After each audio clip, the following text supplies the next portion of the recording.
My roommate was a professional sugar hunter in the digital underbelly of exclusive forums. She cultivated an entire roster of boyfriends, all of them heirs to some tech fortune or real estate empire. She categorized them like stock options: A-list, blist, and C-list. The A-listers were the whales.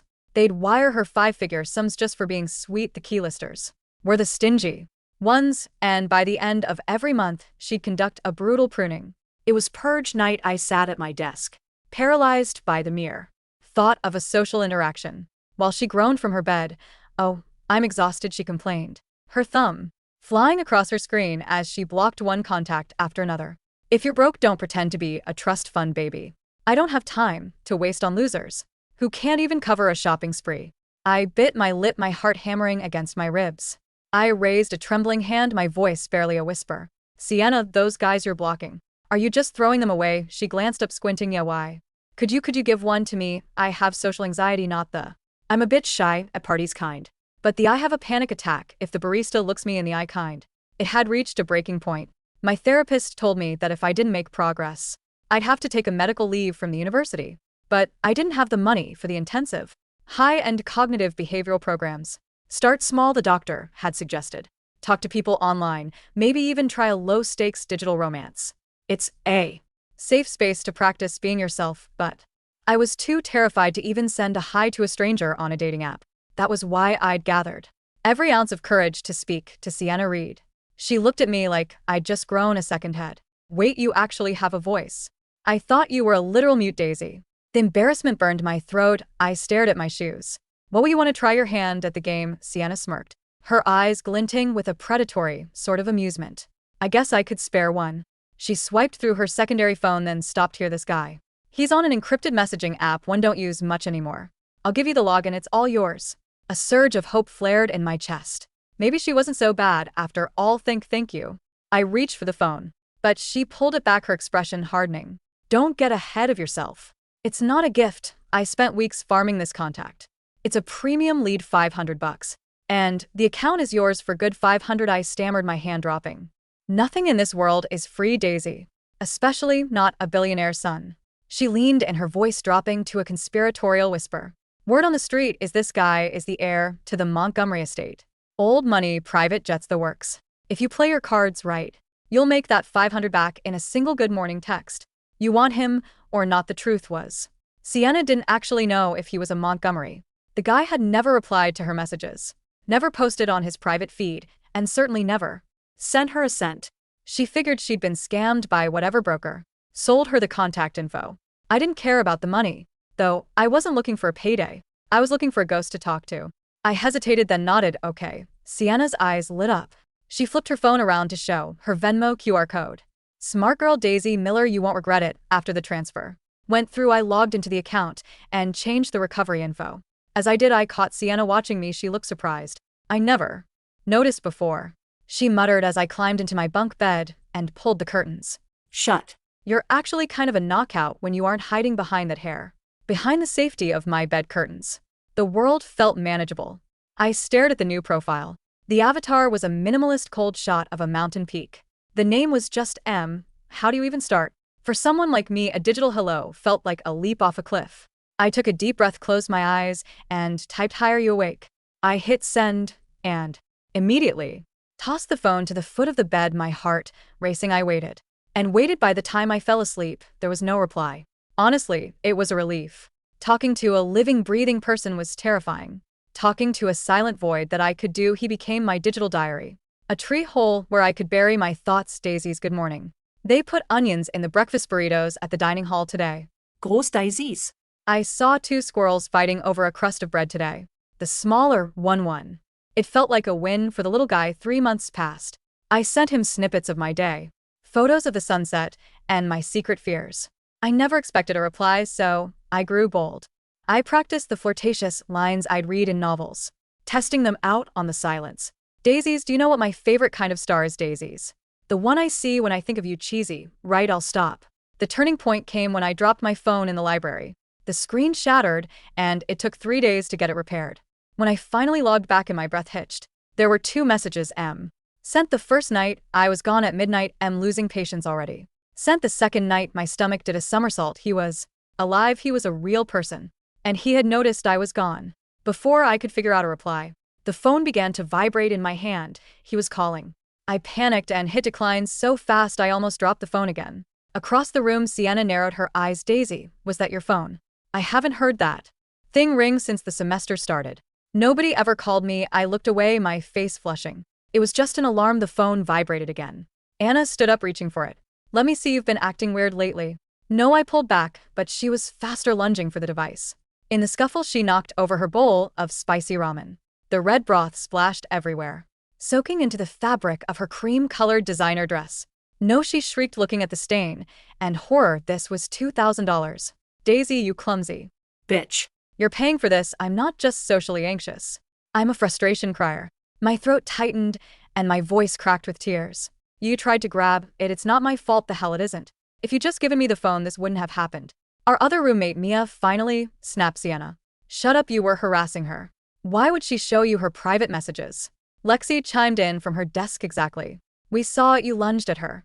Don't try to bully her into paying for your vanity. Rihanna fumed, realizing she was outnumbered. She grabbed her robe and stomped toward the bathroom. Fine. You're all just jealous. I'm telling the RA about this. Once she was gone, I looked at Mia and Lexi, my eyes wet. Thank you, don't sweat it, Daisy. It's been a nightmare lately, Mia said. I climbed back into my bed, trembling. I looked at my phone and realized my worst nightmare had come true. In the struggle, I hadn't declined the second call. I had accidentally hit accept. Done fighting, yet a voice asked. It was they. Deep, cool baritone that sounded like expensive bourbon. And late nights, I hung up immediately. What did you lose the fight? Are you crying now? I wanted to crawl into a hole and die. Daisies. No, I'm just, you scared me, My bad. I shouldn't have called out of the blue. Busy the last 3 days. He actually cared. Daisies. No, my phone broke. I just got it back today. Why didn't you just buy a new one? Must be nice to be that rich. Daisies, the old one still works. There was a 5-minute silence, while he apparently processed the concept of repairing things, then transferred $10,000. Go get a new phone. The amount of zeros made me dizzy. My hands shook. Daisies, no, I can't take this. Truly. I'm fine. Don't overthink it. Your daily updates are entertaining. I got used to them. I don't like it when my routine is interrupted. Buy the phone, keep the updates coming. I was stunned. Daisies. Oh, okay, transfer $10,000 for the dress. Buy a $20,000 one. Tell your roommate to stay in her lane. This was insane. Was I being groomed? Was this some elaborate scam? But I had nothing to steal. Daisies. Why are you doing this, You have a nice voice. I heard a bit of it before you hung up. I have chronic insomnia. If you're willing to read me a story every night until I fall asleep, I'll put you on a $15,000 monthly retainer. Think of it as a job. My heart thudded. This wasn't just a way to pay for school, it was a way to practice speaking to a stranger who couldn't see me. Daisies, okay, deal. The green numbers on my bank app didn't look real. I stared at the screen until the backlight timed out, plunging the narrow space behind my bed curtains into darkness. When I tapped the glass, awake again, the balance was still there, $20,000, sitting squarely in an account that 48 hours ago had held $53.14. My heart thumped against my ribs like a trapped bird. Transferred $10,000. Transfer $10,000. The messages from remained pinned at the top of the encrypted app. Below them sat the crisp terms of his proposition, $15,000 a month, just to read him to sleep. For someone whose nervous system treated a trip to the communal dorm kitchen like an expedition through a minefield, the absurdity of the arrangement felt less like a dream and more like a bureaucratic error of the universe. Across the room, the bathroom door creaked open. Sienna emerged, wrapped in a fluffy coral robe, her face masked in cooling sheet gel. She tossed her ruined dress into the trash can by the door with an aggressive thud. If the dry cleaner says it's ruined tomorrow, Daisy, you're writing me a check, she muttered, not even looking toward my bunk. I don't care if you have to sell a kidney. I pulled my knees up to my chest, fingers digging into the hem of my oversized sweater. A week ago, her tone would have sent me spiraling into a breathless spiral of silent tears. But tonight, tucked inside my pocket, my cracked phone hummed with the quiet, shocking power of 5 figures. I didn't answer. I just let the silence settle between us, heavy and protective. At 11:45 p.m., I slipped out of bed, crept down the hall to the empty laundry room. In the basement, the only place on campus guaranteed to be deserted past midnight, and sat on an upturned wicker hamper next to the humming industrial dryers. My fingers trembled as I opened the app. Daisies, are you awake? The typing indicator appeared immediately. No delay. No games. I'm here. Did you buy the phone? Daisies, not yet. Stores were closed by the time my hands stopped shaking. Dramatic. Daisies, realistic.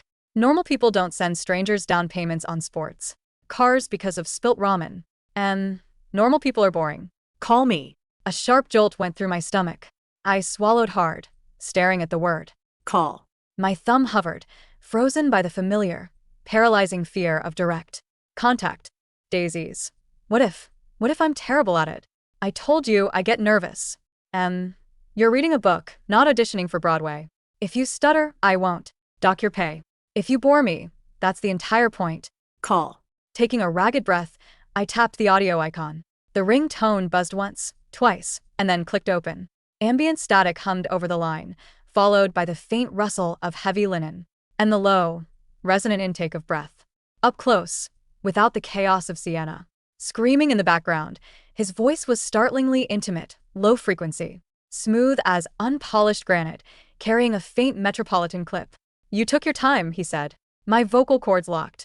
I gripped the edge of the laundry hamper until my knuckles turned chalk white. I had to find a quiet place. Basement, he guessed mildly. Laundry room. I confessed, my voice barely above a whisper. How did you know? Acoustics. There's an echo, and something low is vibrating in the background. A dryer? Yeah. A short, quiet sound came through the receiver. Not quite a laugh, but the breathy exhale of someone amused against their will. Well, Daisy, what are you reading me tonight? I brought my biology textbook. I blurted, then instantly winced. Or I have an old collection of Celtic folk tales I found in a library discard bin. Or A brochure on urban forestry. Folk tales, he decided. Start with whatever has the least shouting. I cleared my throat, propped the battered paperback on my knees, and opened to the first dog-eared page. At first, my voice was thin and brittle. I stumbled over archaic names, my rhythm jerking awkwardly whenever I imagined him lying in some penthouse suite, listening to my every breath. But as the paragraphs rolled on, tales of fishermen who traded sea glass for silver, of northern winds trapped in leather satchels, the rhythmic drone of the dryer beside me melded with the steady tempo of the prose. I stopped thinking about his money. I stopped thinking about the way Sienna Looked at me, or the clinical diagnosis printed on my medical leave forms. I just read. 40 minutes passed. My throat began to feel dry. I paused at the end of a story about a girl who sewed shirts out of nettles to save her brothers. I whispered softly into the mic. No answer. Only the slow, deep, uninterrupted sound of his breathing. A strange, quiet warmth bloomed behind my ribs. For 3 months, he had been an empty sky I threw my thoughts into. Now, hearing the heavy, unguarded cadence of his sleep, he felt entirely human, tired, vulnerable, and miles away. I didn't hang up immediately.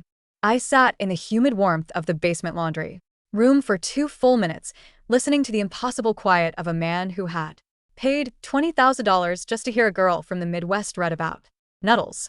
Good night, I whispered and ended the call. The next morning, I did 3 things I had never done in my entire life. First, I walked into the university financial aid office, handed them a cashier's check for my outstanding tuition balance of $4,200, and watched the hold on my spring registration vanish from the system. Second, I walked into an electronics boutique 2 blocks from campus, pointed at the latest matte black smartphone in the display case, paid with a debit card, without checking my bank balance first, and walked out with the box under my arm. Third, I walked into the student health center, bypassed the general clinic, and booked a private session with Dr. Vance, the senior behavioral psychologist who had previously told me I was 1 step away from a mandatory medical withdrawal. You look different today, Daisy, Dr. Vance said, adjusting his spectacles as I sat on his sofa. I wasn't curled into a defensive knot. My hands rested loosely in my lap. I started a job, I told him. It wasn't a lie. A job involving people? 1 person. On the phone. I read to him. Dr. Vance smiled gently. Structured verbal exposure. Low visual threat. High routine predictability. That's textbook desensitization. How do you feel afterward? Like my voice belongs to me, I said, surprised by my own words. When I returned to the dorm that afternoon, Sienna was holding court in the center of the common room. Two of her sorority friends were sprawled across our beat-up sofa while she applied lip gloss in the full-length mirror. Lexi was studying at her desk with noise-canceling headphones, and Mia was frying eggs in the kitchenette. "I'm telling you, he's in town," Sienna was saying, snapping her compact shut. With a sharp clack, the Montgomery Group just acquired that biomedical park near North Campus. Julian Montgomery is literally staying at the St. Regis, downtown. My agency source said he never goes to clubs, never accepts private party invites, but he's keynote speaker at the Alumni Endowment Gala on Friday. "Are you going to crash it?" one of the girls asked wide-eyed. "I don't crash, sweetie. I'm getting an invitation through an associate," Sienna Purred. "A man like that doesn't want an amateur. He wants pedigree, poise, and someone who knows how to hold an $80 glass of champagne." I tried to slide past unnoticed toward my bunk, but Sienna's eyes caught my reflection in the mirror. She turned around, crossing her arms. Her gaze dropped instantly to the sleek shopping bag in my hand, bearing the minimalist silver logo of the tech Boutique. Well, Sienna drawled, her eyebrows arching high. "Look who finally replaced her cracked relic. Where'd you get the money for an $800 device, Daisy? Did your parents finally realize you exist?" Mia poked her head out of the kitchenette, spatula in hand. "Leave her alone, Sienna. Maybe she's saved up." "Saved up?" Sienna laughed, a sharp, metallic sound. "On her dining hall. Work study? Please. Let's just hope she didn't use the refund check from her dropped classes." I stopped at the foot of my bed. Usually, my throat would have closed up. My Eyes would have stung with the familiar prickle of tears. But something inside me had shifted, a thin wire of steel running down my spine. "It was my own money," I said evenly, looking her directly in the eyes for the first time in 6 months. "And the dress you threw away cost $400 on sale last season, not $2,000. I looked up the tag. Sienna's face drained of color for half a second before flushing an angry, mottled pink. "What did you say?" "I said I don't owe you anything," I replied softly, climbed up the ladder to my bunk, and pulled the curtain shut. Behind the fabric, my hands shook with leftover adrenaline, but my heart was soaring. My new phone buzzed against my thigh. You're late with my evening report. What did the squirrels do today?" A genuine smile broke across my face. I opened the app. Daisies. The squirrels took a backseat today. Today, I stood up to the girl who stole my peace of mind. A pause of 30 seconds. Did you use the $20,000 insult I bought you?" "Das ist no." I used the truth. It was free and significantly more effective. Disappointing. Violence is far more entertaining. "Call me at midnight." As the week progressed, the midnight calls became the fixed axis around which my entire life turned. I learned things about M, not from what he told me directly, but from the spaces between his words. He didn't like small talk, but he listened with strange, intense focus whenever I described mundane things. The way rain smelled against the campus library, limestone, the taste of cheap convenience store matcha, the frantic panic of midterm week.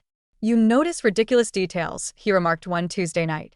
I was reading him an article about deep-sea bioluminescence, our conversation drifting lazily between chapters. "I'm an observer," I said, staring at the ceiling of my bunk.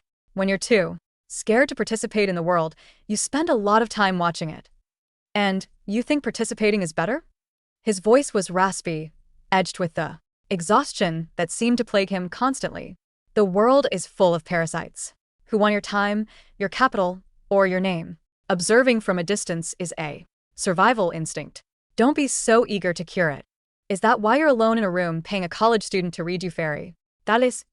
I asked before my filter could catch the words. Silence stretched over the line. I sucked in a breath, terrified I had crossed an invisible line. "I'm sorry." That was out of line.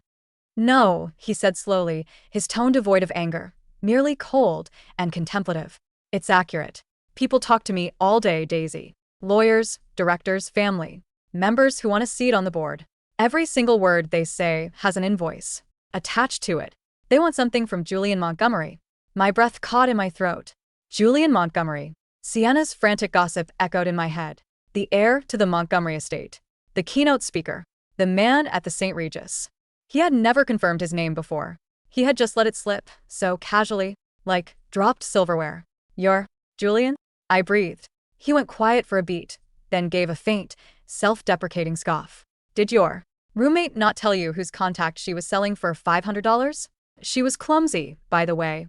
Sent me 8 studio-lit selfies in 24 hours asking for a Cartier bracelet. I almost deleted the account entirely until you sent a picture of a stray cat eating a French fry behind an engineering building. A soft, helpless laugh bubbled out of my chest. You kept me around because of a cat. I kept you around because you didn't ask me for a single dollar for 90 days, Julian said, his voice dropping into that deep, bourbon-smooth resonance that sent shivers skittering down my neck. And because when you speak, you sound like someone who hasn't been corrupted by a balance sheet yet. I'm not cheap anymore, I reminded him playfully, trying to mask the flutter in my chest. 15 grand is a hefty retainer. You're underpaid, he muttered softly. Keep reading. By Thursday, the dynamic in the dorm had deteriorated into open warfare. Sienna was in a frantic spiral.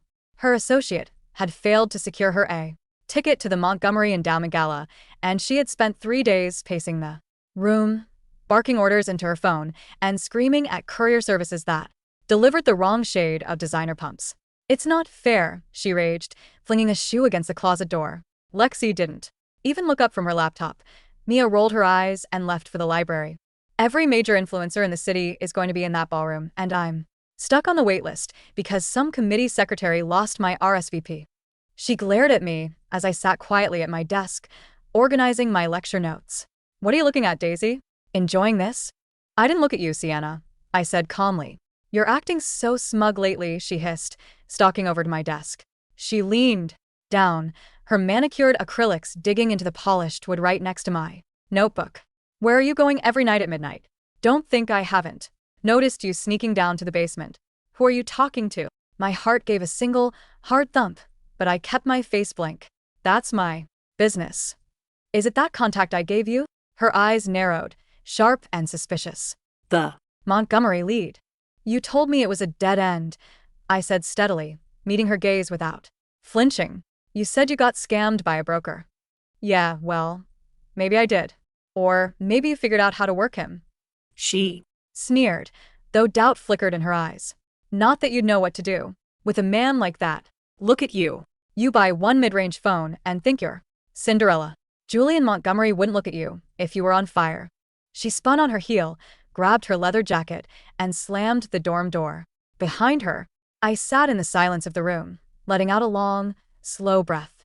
My phone vibrated on the desk. Tomorrow night, 8 p.m. Are you free? My fingers hovered over the glass.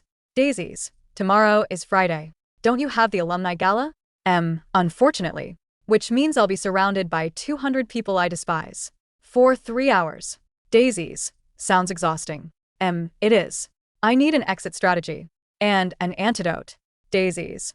An antidote? A courier will arrive at your dorm at 4 p.m. tomorrow. There's a package. With your name on it. Be dressed and ready by 7. My breath hitched in my throat. My vision blurred slightly as the implications slammed into me. Das ist Julian, no. I can't. I have panic attacks in crowded grocery stores. I Can't go to a high society gala. You won't be alone.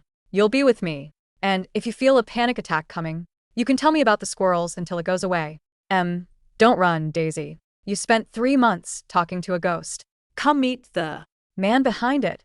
At precisely 4 p.m. on Friday, a sharp knock rattled our dorm door. Lexi opened it, then let out a low whistle. Daisy? This is definitely not an Amazon delivery. Standing in the hallway was a courier in a tailored charcoal uniform, holding a garment bag made of breathable black silk with the crest of a Parisian fashion house stamped in gold, alongside a velvet shoebox and a discreet black envelope. Miss Daisy Miller? The courier inquired politely. Yes, I managed, stepping forward on trembling legs. Compliments of Mr. Montgomery. Please sign here. I signed the digital pad with a numb finger. As the courier departed, Mia bounded out of the bathroom with a towel around her hair, her jaw dropping as she saw the logo on the garment bag. Holy shit, Daisy, Mia whispered, reverently touching the fabric of the bag. That's an archival piece. Who is sending you things from Paris? I have a date, I confessed, my voice shaking so hard it felt like glass rattling in a storm. A date? Lexi pushed her glasses up her nose, a massive grin splitting her Face. with who? The secret billionaire you read bedtime stories to. Wait, actually? Mia squealed. Before I could answer, the door swung open again. Sienna walked in, carrying a Starbucks cup, her makeup already half done in anticipation of whatever club party she had settled for after failing to get into the gala. She froze mid-step, her eyes darting from the luxury courier bag on my bed to the velvet shoebox and finally to the black envelope bearing my name in elegant, razor-sharp calligraphy. What is that? Sienna demanded, her voice dropping an octave. None of your business, Mia said instantly, stepping in front of my bed like a human shield. Sienna shoved past her, ignoring Mia's protests, and grabbed the black envelope off the desk before I could reach it. She tore the wax seal open with her thumbnail. Give that back, I cried, a surge of raw fury overriding my anxiety. Sienna pulled out the thick cardstock card and read aloud, her voice trembling with rising disbelief and venom. Daisy, Emerald suits you better than anyone else in that room. The car will be downstairs at 7:30. Don't hide behind your hair tonight. GM. The room went dead silent. Sienna's face transformed. The arrogance and sneering superiority dissolved into a mask of pure, unadulterated shock, followed immediately by a violent, twisted rage. JM, she breathed, her knuckles whitening around the card. Julian Montgomery? You used the contact I gave you. I bought it from you. I corrected her, my voice low, steady, and razor-sharp. You charged me $500 for a worthless scam, remember? You stole him from me. Sienna shrieked, her voice cracking as she threw the card at my chest. I spent 2 months hunting that profile. I found the broker. I paid for the encrypted line. You're a pathetic, stuttering charity case who couldn't even look a waiter in the eye, and you think you get to go to the Montgomery Gala with him? Back off, Sienna. Lexi snapped, stepping directly between us, her athletic frame towering over Sienna. You threw him away because he didn't send you cash. Immediately. Daisy talked to him for 3 months while you were out bleeding. Frat boy's dry. He's mine, Sienna screamed, tears of pure frustration and greed spilling over her heavy mascara. I'm going to that gala. I'll tell him who she really is. Nobody. A freak who has panic attacks over nothing. She snatched her purse off the counter and stormed out of the suite, the door slamming with a force that rattled the picture frames on the wall. I stood there, trembling from head to toe, the black card clutched in my hand. Mia gently placed a hand on my shoulder. Daisy, look at me. I turned, my vision swimming. You're going to put that dress on, Mia said fiercely. You're going to let Lexi do your hair, you're going to let me do your makeup, and you're going to walk into that hotel like you own the ground Julian Montgomery walks on. Do you hear me? I looked at the garment bag. I looked at the black card in my hands. Don't run, Daisy. I took a deep, shuddering breath, wiped a stray tear from my cheek, and nodded. Okay, let's do it. The dress was a masterpiece of liquid emerald silk. It draped over my collarbones with minimalist elegance, falling in a clean, fluid column that pooled gently at my heels, backless except for 2 delicate, crisscrossing chains of white gold. Lexi had swept my auburn hair into an intricate, loose chignon, leaving soft tendrils to frame my neck and jawline. Mia had applied a clean, luminous makeup look that emphasized the wide, startling green of my eyes and gave my lips a soft, berry tint. When I stepped out of the dorm service elevator into the lobby, the students, lingering near the front desk, stopped talking entirely. Outside, a gleaming black Maybach was idling at the curb. A chauffeur in a crisp suit opened the rear door the moment I descended the steps. Miss Miller? Yes, I whispered. Right this way, miss. The ride downtown felt like a hallucination.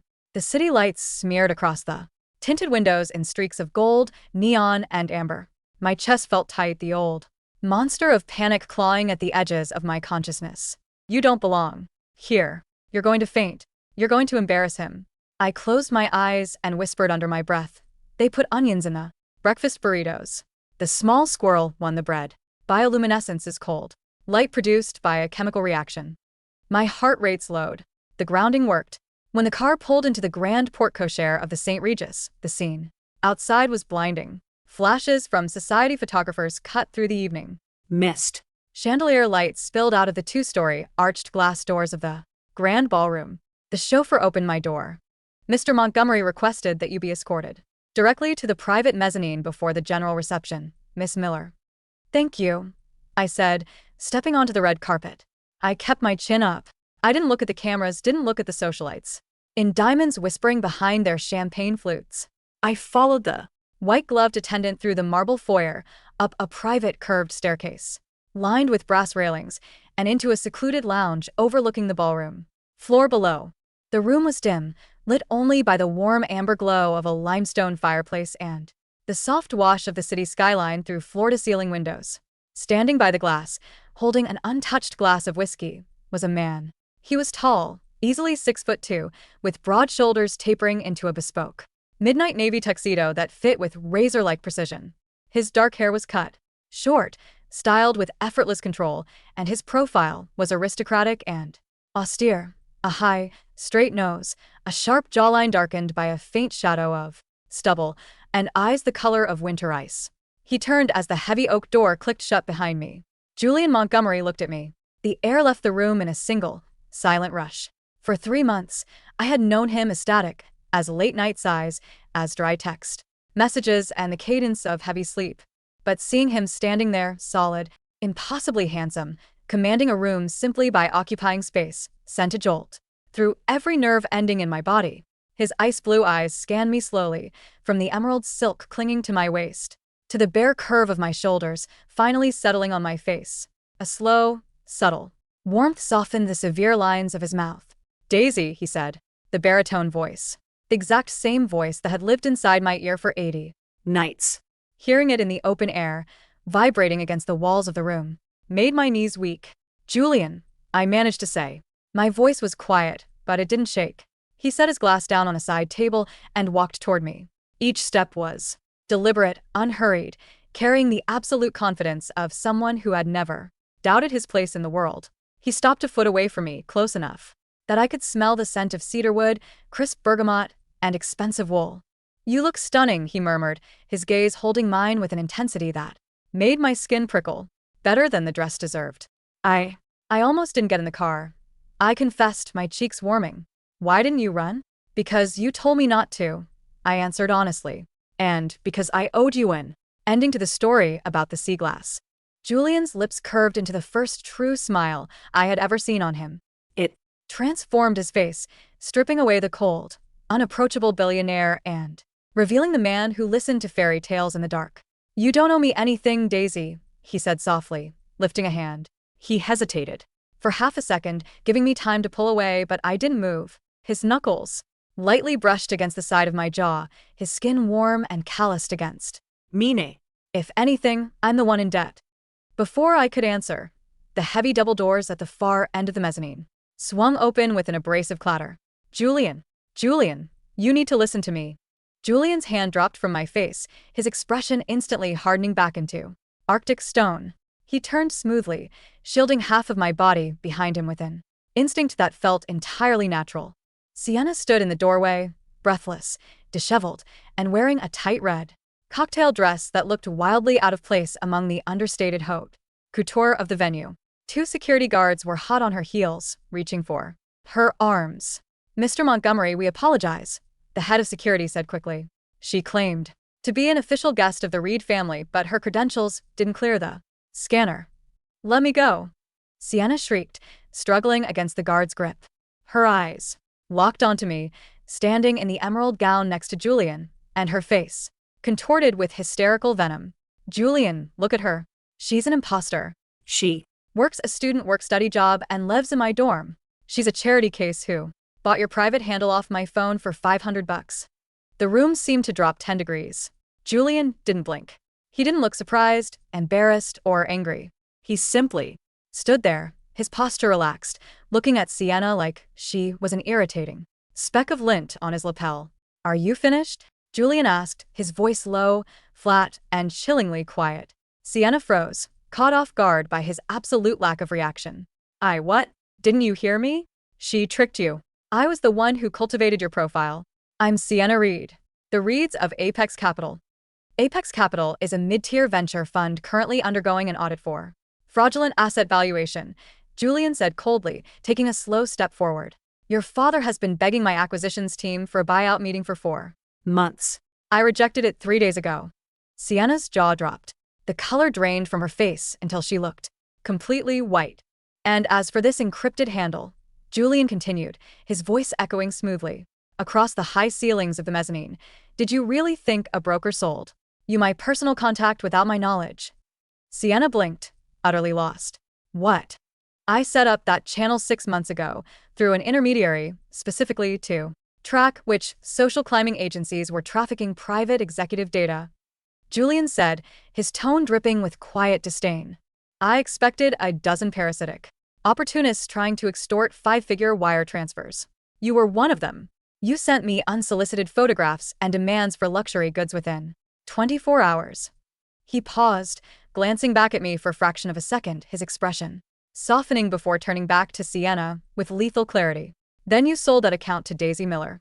And for 3 months, while you were busy trying to figure out how to exploit people, Daisy gave me the only honest, uncorrupted hours of human conversation I've had in 5 years. Sienna looked between us, her hands shaking, her entire worldview crumbling in front of her eyes. You knew who she was the whole time? I know she has more grace, intellect, and courage in her little finger than you will possess in an entire lifetime, Julian said softly. He looked at the security guards. Escort Miss Reed off the premises.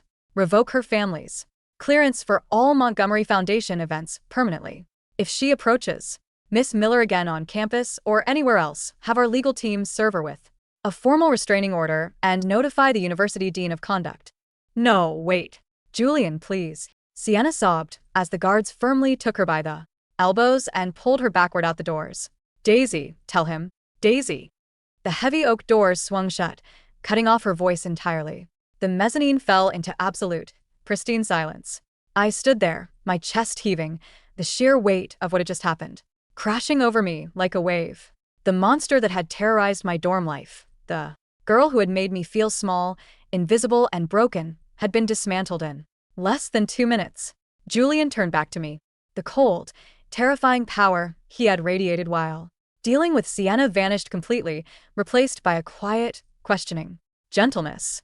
Are you all right? He asked. I looked at him. I looked at the vast ballroom below, filled with hundreds of people whose opinions no longer terrified me.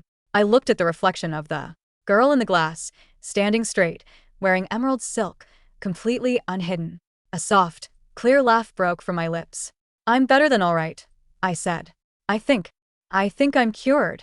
3 months later, the early spring breeze blew across the North Campus courtyard, carrying the scent of damp grass and blooming dogwood trees. I sat on a wooden bench near the library fountain, a stack of cognitive behavioral research papers spread across my lap. Lexi and Mia walked past, waving with giant smiles on their way to an afternoon seminar. I waved back, laughing as Mia made a ridiculous gesture about my outfit. I had moved into a private studio apartment near the university edge 2 months ago.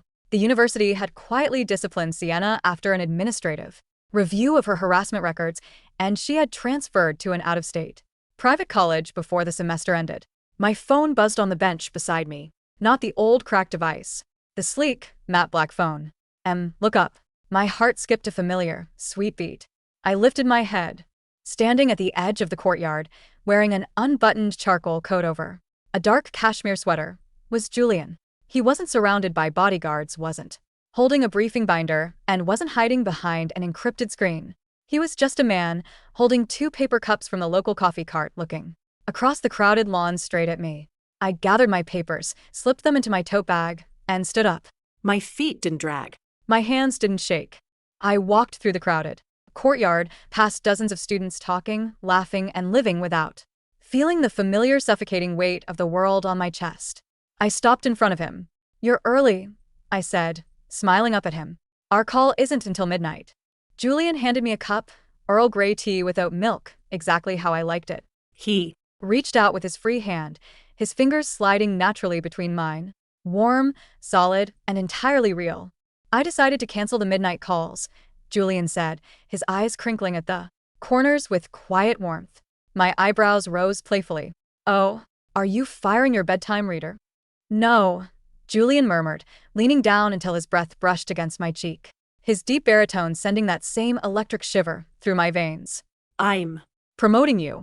From now on, you read them in person.